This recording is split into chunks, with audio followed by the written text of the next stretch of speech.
Понякога обяснението на кечуа е по-лесно, отколкото на испански, тъй като има думи за това. Следващия въпрос е точно за това, за езика кечуа. Всъщност този въпрос го имам от много време и искам да използвам случая, че съм тук с вас, а вие сте хора, които създават мост или чакаруна. Разбирам, че има дълбока разлика между езика кечуа и други езици, като например испанския или общо взето европейските езици. Напоследък стана широко известно това, че ние формираме нашия свят или нашето възприемане за света чрез думите, чрез мислите, които имаме, чрез понятията, които имаме. И в този смисъл езикът кечуа създава един доста по-различен свят.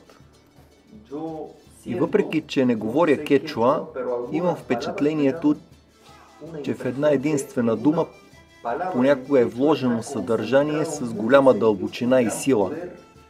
Например, думата айни, която задава едно много специално отношение на човека към взаимоотношенията му с другите хора, с природата и с живота като цяло. И може би ние поради липсата на такава дума създаваме един свят, да речем, не толкова хармоничен. И тази особеност на езика кечуа ми струва много интересна.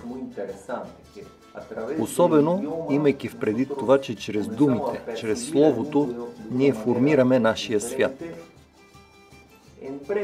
Коя е според вас разликата между това да мислиш и да възприемаш света чрез езика кечуа и чрез, да речем, английски или испански? Благодаря ти за този въпрос. Както и ти добре казваш, езикът е същинското изявление на енергията на общността.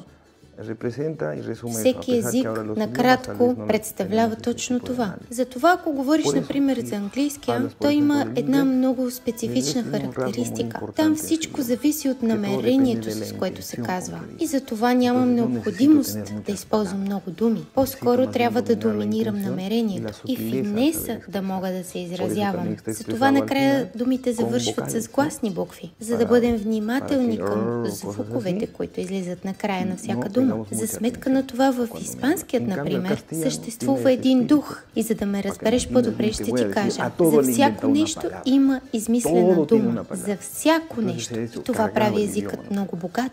Така последователно във всяко едно нещо, в което се прилага. И какво е тогава кечуа за нас и вероятно за всички учени, които изследват този език? Кечуа изявява звука на природата. И защо? Вероятно по тази причина старите племена, които са използвали езика и начина, по който ние го преживяваме в момента. Нашият източник на информация е нашата пачамама.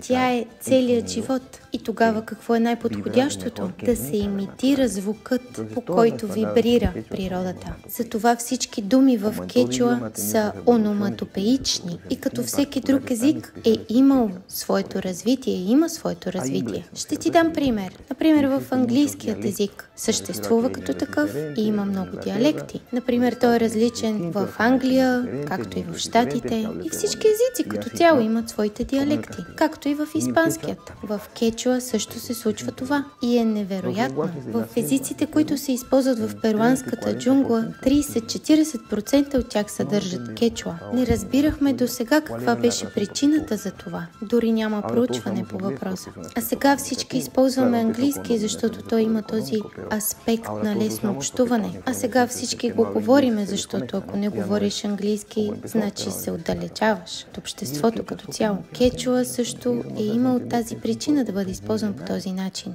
Той е език на хиляди години и се е развил в много аспекти. Затова, когато човек мисли на кечуа, приема нещата по един естествен, натурален начин, което значи да мислиш природосъобразно и няма ограничения в нещата, които можеш да почувстваш, когато говориш. И затова хората, които говорят кечуа, казват, че в сравнение с испанците те изглеждат тромави, чускости, защото сме директни, изглеждаме директни, а всъщност сме много уважителни, но няма дипломация в езика ни. Пум, директно. И затова философските размисли са много задълбочени в кечуа. Например, в кечуа не съществува думата довиждане, доскоро ще се видим отново, а по-скоро се казва докато се срещнем отново. Вероятно и ти си чул, че инките и хората, които говорят кечуа, са искали да кажат не бъди крадец, не мързелува и обичай ближният си. Но това е лъжа. И има много неща, които са направени с любов, но те не са истина. Аз също съм много притеснен за това. И имах възможност да пътувам и с малките населени места в Перу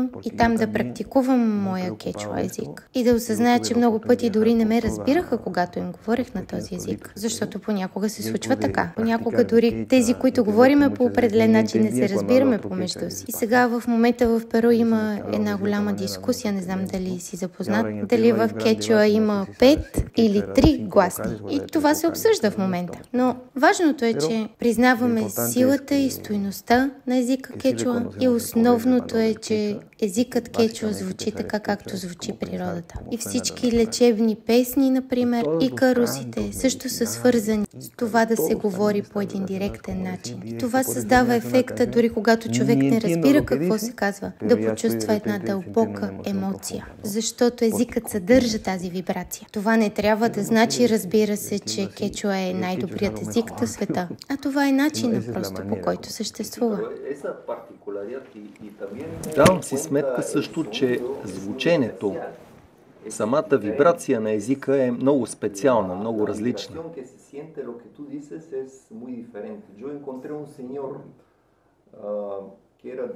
Казвам го, защото като бях саксайламан, един от водачите започна да ми разказва за спецификата на произношението на кечуа.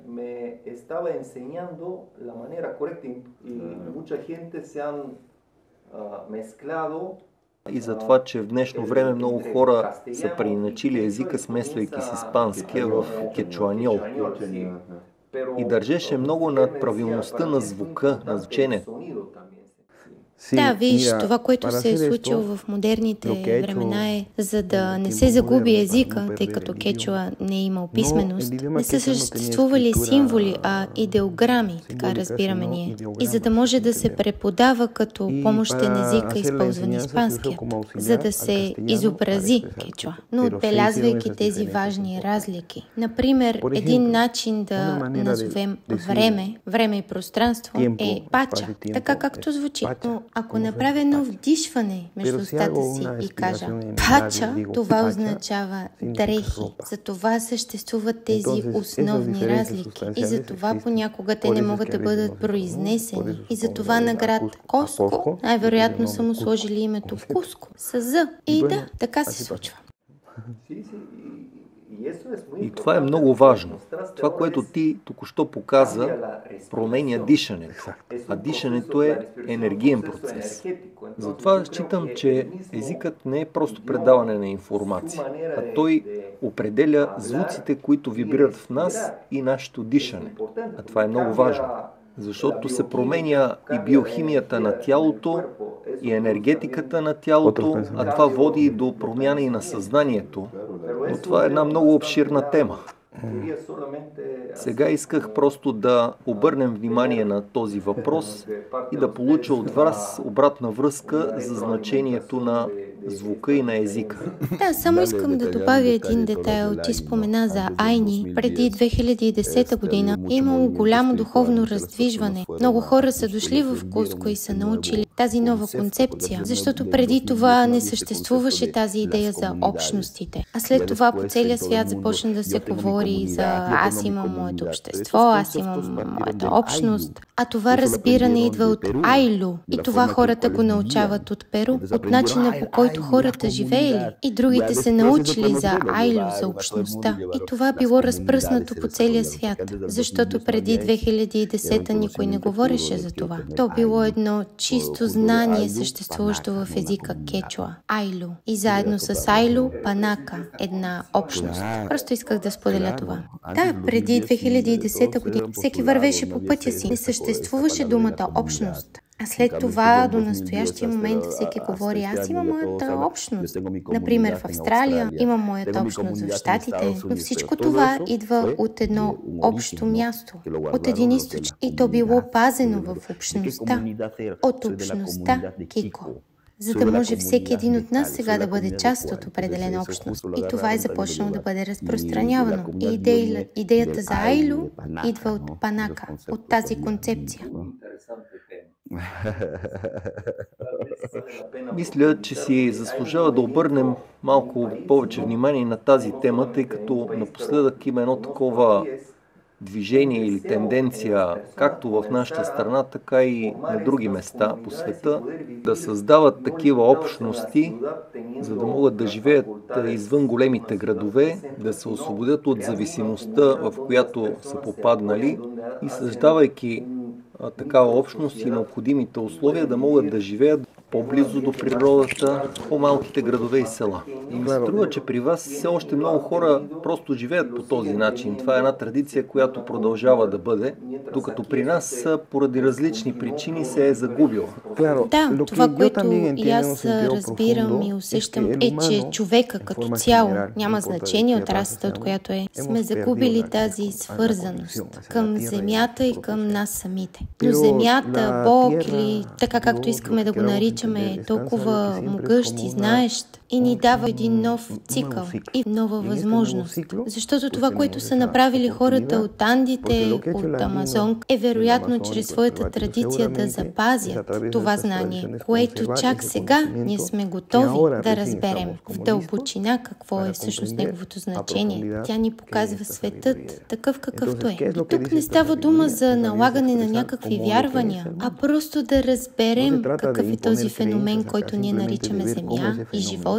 Това, което правят хората от Андите, например, е просто да дават своето уважение. Това накратко е нашата мисия като хората от Андите. Да припомним на човечеството есенцията на това, което сме. И да с цялото милосърдие и любов за тези, които искат, можем да го практикуваме по начина, по който искаме. Като това, което правиме ние, например. Или по начините, които вероятно вие самите също имате тук. Аз тук видях, намерих тези кодове и различни начини във вашата култура, за да може да се намерите самите себе си. И за това България ме вдъхновява толкова много. Идването ми тук ме свързва с други енергии и смятам, че също ме свързва с мои предишни животи. Един спомен, точно така.